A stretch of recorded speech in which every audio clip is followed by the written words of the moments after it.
teman-teman semua, welcome to my channel. Jangan lupa like dan komennya ya. Sebelumnya, perkenalkan nama saya Nabilah Zaki, nomor absen 22 dari kelas 330. Di video kali ini, saya akan menjelaskan materi tentang pemungut PPN. Nah, apa sih pemungut PPN itu? Pada pasal 1 angka 27 Undang-Undang PPN tahun 1984 menyebutkan pemungut pajak pertambahan nilai adalah bendahara pemerintah, badan atau instansi pemerintah yang ditunjuk oleh Menteri Keuangan untuk memungut, menyetor, dan melaporkan pajak yang terutang oleh PKP atas penyerahan BKP dan atau penyerahan JKP kepada bendahara pemerintah, badan, atau instansi pemerintah tersebut. Pemungut PPN terbagi dua. Yang pertama, bendahara atau instansi pemerintah, dan kemudian yang kedua, bukan bendahara atau instansi pemerintah. Nah, dalam bukan bendahara atau instansi pemerintah ini terbagi lagi menjadi tiga. Yang pertama, kontraktor kontrak kerjasama pengusahaan minyak dan gas bumi, kontraktor atau pemegang kuasa atau pemegang izin pengusahaan sumber daya panas bumi. Yang kedua, BUMN, dan yang ketiga, badan usaha tertentu. Contoh skema pemungutan PPN biasa. Di sini penjual sebagai PKP menjual BKP atau JKP kepada pembeli. Jadi dia menyerahkan BKP atau JKP tersebut yang dibeli si pembeli tersebut kepada pembeli. Kemudian membuat faktur pajak kepada pembeli. Lalu pembeli membayarkan harga plus PPN kepada penjual atau sebagai PKP. Lalu penjual atau PKP ini menyerahkan PPN ke kas negara.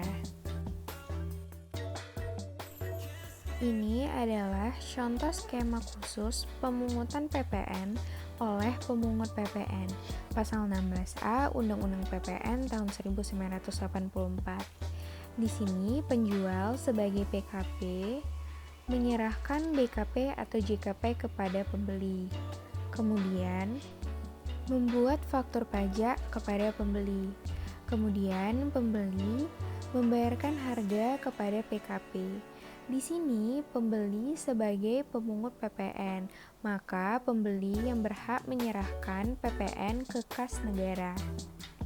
Tadi di awal sudah kita lihat pemungut PPN bagian bukan bendahara atau instansi pemerintah terbagi menjadi tiga. Yang kedua ialah BUMN. Nah, di sini dijelaskan BUMN sebagai pemungut PPN. Apa sih BUMN itu? BUMN adalah badan usaha yang seluruh atau sebagian besar modalnya dimiliki oleh negara melalui penyertaan secara langsung yang berasal dari kekayaan negara yang dipisahkan. BUMN terbagi menjadi dua. Yang pertama Persero, yaitu minimal 51% sahamnya dimiliki oleh pemerintah. Dan yang kedua Perum, yaitu seluruh modalnya dimiliki oleh pemerintah. Yang ketiga, dalam bukan bendahara atau instansi pemerintah ialah badan usaha tertentu.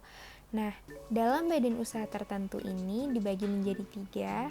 Yang pertama, BUMN yang dilakukan restrukturisasi oleh pemerintah setelah berlakunya peraturan menteri ini, dan restrukturisasi tersebut dilakukan melalui pengalihan saham milik negara kepada BUMN lainnya. Yang kedua, badan usaha yang bergerak di bidang pupuk yang telah dilakukan restrukturisasi oleh pemerintah, yaitu yang pertama PT Pupuk Sriwijaya Palembang, kedua PT Petrokimia Gresik, ketiga PT Pupuk Kujang, keempat PT Pupuk Kalimantan Timur, dan yang kelima PT Pupuk Iskandar Muda. Yang ketiga, badan usaha tertentu yang dimiliki secara langsung oleh BUMN, yaitu PT Telekomunikasi Seluler, PT Indonesia Power, PT Pembangkitan Jawa Bali, PT Semen Padang, PT Semen Tonasa, PT Alnusa Tbk, PT Krakatauya Tama, PT Raja Wali Nusindo, PT Wijaya Karya Petron Tbk, PT Kimia Farma Apotek, PT Kimia Farma Trading dan Distribution, PT Badak Natural Gas Liquefaction, PT Tambang Timah, PT Terminal Peti Kemas Surabaya, PT Indonesia Commons Plus, Bank Syariah Mandiri, Bank BRI Syariah, dan yang terakhir Bank BNI Syariah. Pemungut PPN melakukan pemungutan PPN sepanjang memenuhi dua syarat kumulatif. Kumulatif berarti dua syarat tersebut harus terpenuhi. Yang pertama, yang melakukan penyerahan kepada pemungut PPN adalah PKP. Yang kedua, yang diserahkan adalah BKP atau JKP. Nah, di dalam pemungutan PPN ini, ada ketentuan yang dikecualikan dari pasal 16A. Yang pertama, pembayaran yang jumlahnya paling banyak, termasuk jumlah PPN atau PPNBM, dan tidak merupakan pembayaran yang terpecah-pecah. Untuk bendahara 2 juta rupiah, dan untuk selain bendahara 10 juta rupiah. 2. Pembayaran untuk pengadaan tanah, untuk bendahara iya, untuk selain bendahara tidak diatur. Ketiga, pembayaran dengan kartu kredit pemerintah atas belanja instansi pemerintah pusat. Untuk bendahara iya dan selain bendahara tidak diatur. Yang keempat, pembayaran atas penyerahan BKP atau JKP yang mendapat fasilitas PPN tidak dipungut atau dibebaskan. Untuk bendahara iya dan selain bendahara juga iya. 5. Pembayaran atas penyerahan bahan bakar minyak dan bahan bakar bukan minyak oleh PT Pertamina Persero. Untuk bendahara dan selain bendahara, iya. Yang keenam, pembayaran atas rekening telepon atau jasa telekomunikasi.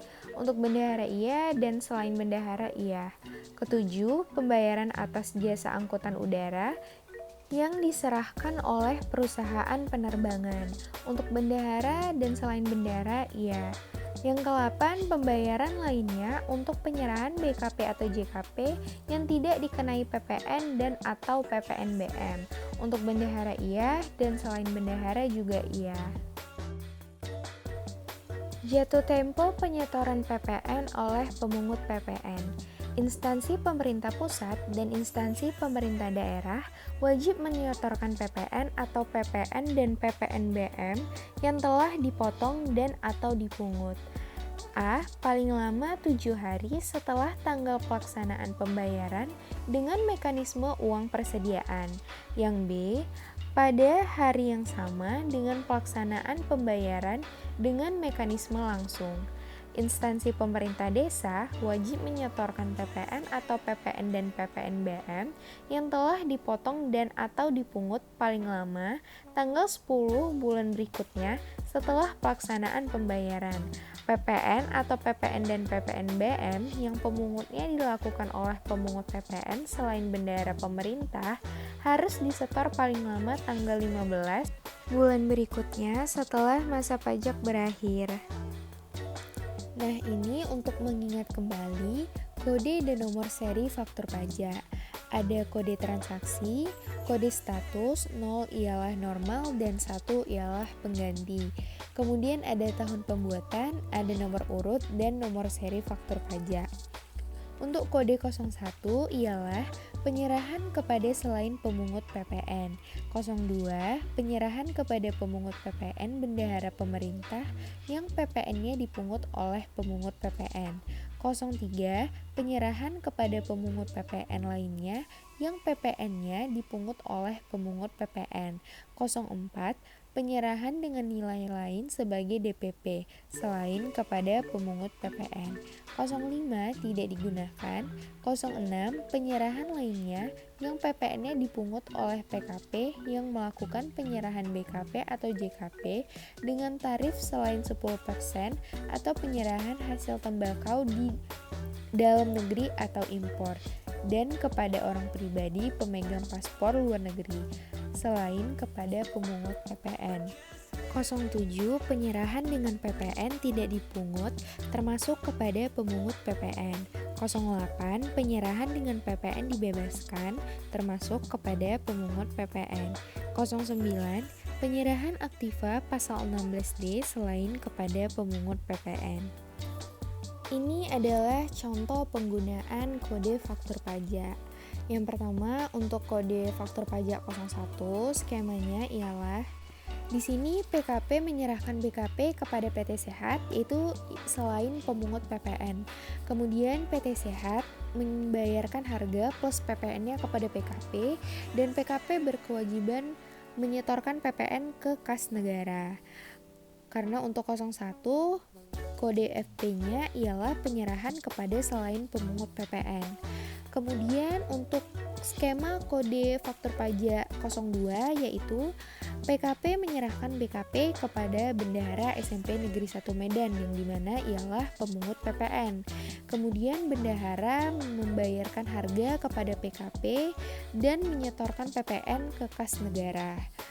02 itu ialah penyerahan kepada pemungut PPN bendahara pemerintah yang PPN-nya dipungut oleh pemungut PPN. Untuk kode faktur pajak 03, yaitu penyerahan kepada pemungut PPN lainnya yang PPN-nya dipungut oleh pemungut PPN. Nah, ini contoh skemanya, yang berarti PKP menyerahkan BKP kepada PT PLN Persero, kemudian PT PLN Persero membayarkan harga kepada PKP, dan kemudian menyetorkan PPN ke kas negara. Untuk kode faktur pajak 04, yaitu penyerahan dengan nilai lain sebagai DPP selain kepada pemungut PPN. Jadi skema untuk kode faktur pajak 04 ini ialah PKP menyerahkan misalnya JKP ke PT Acai, kemudian PT Acai membayarkan harga plus PPN-nya ke PKP, dan PKP menyetorkan PPN ke kas negara. Sekian materi tentang pemungut PPN-nya. Terima kasih untuk yang sudah menonton. Semoga bermanfaat, teman-teman.